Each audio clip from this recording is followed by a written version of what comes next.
নিষেধ আছে। বেশ কিছুদিন ধরে আলোচনায় বিএনপির প্রতিষ্ঠাতা জিয়াউর রহমানের কবর।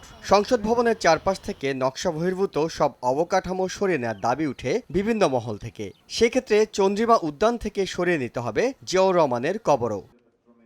সম্প্রতি প্রধানমন্ত্রী শেখ হাসিনা শোক দিবসের আলোচনায় বিষয়টি নিয়ে আবারও কথা বললে গতি পায় এই আলোচনা। তবে এ নিয়ে আনুষ্ঠানিক প্রতিক্রিয়া জানাতে বিএনপির পক্ষ থেকে আয়োজিত সংবাদ সম্মেলনে দাবি করা হয়, জানা যায় হাজারো মানুষের উপস্থিতি প্রমাণ করে জিয়ার লাশ দাফন করা হয়েছে চন্দ্রিমা উদ্যানে। এটা আমার কাছে মনে হয়েছে যে একটা রুচিহীন কদর্য একটা মিথ্যাচার ছাড়া আর কিছু নয়। দাফন হয়েছে, আপনার লক্ষ লক্ষ লোক সেই জানাজায় শরিক হয়েছে।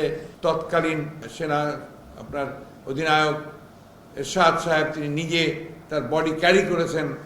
It is a open clear, একেবারে ক্রিস্টাল ক্লিয়ার, লাইক মানে এর চেয়ে বড় সত্য আর কিছু হতে পারে না। সেইখানে এই ধরনের ইস্যুগুলোকে একভাবে তুলে নিয়ে আসা, তারা যে কতটা রাজনীতি শূন্য হয়ে গেছেন, দেউলিয়া হয়ে গেছেন রাজনীতিতে, তার এটাই তার প্রমাণ। তবে এ দাবি মানতে নারাজ আওয়ামী লীগ। পাল্টা প্রতিক্রিয়ায় তারা জানায় সেদিন কফিনে জিয়াউর রহমানের লাশ ছিল না। হাজার হাজার লোক জানাজা পড়া আর ও কফিনে জিয়াউর রহমানের লাশ থাকা না থাকা এটা কি এক কথা? মানুষ তো নিহত প্রেসিডেন্টের জন্য জানাজা করতে, সেই কফিনেতে প্রেসিডেন্ট নেই, লাশ নেই, এটা তো আর মানুষ জানতো না।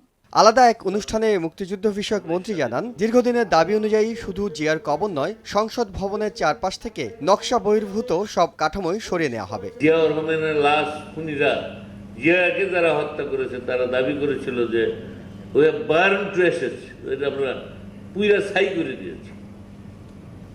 আমি আরেকবার বলি, তার হত্যার সাথে আমি একমত। তো তাহলে কি আইনে দিলেন? দেহান ছবি।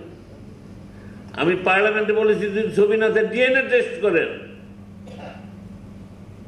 ডিএনএ টেস্ট করে প্রমাণ করেন যে জিয়ার লাশ এখানে সমাহিত মানে কবর দেওয়া হয়েছে।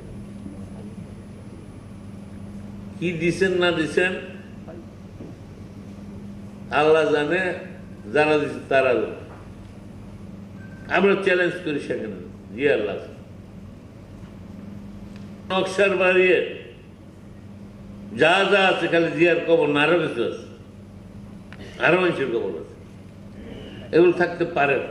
এর মধ্যে সংসদ ভবন নিয়ে লুই আইকানের পূর্ণাঙ্গ নকশা ঢাকায় আনা হয়েছে। বর্তমানে সংসদ সচিবালয়ে এটি রক্ষিত আছে। পর্যালোচনা করে কাজ শুরু করা হবে বলে জানা গেছে। ইহসান জুয়েল, সময় সংবাদ, ঢাকা।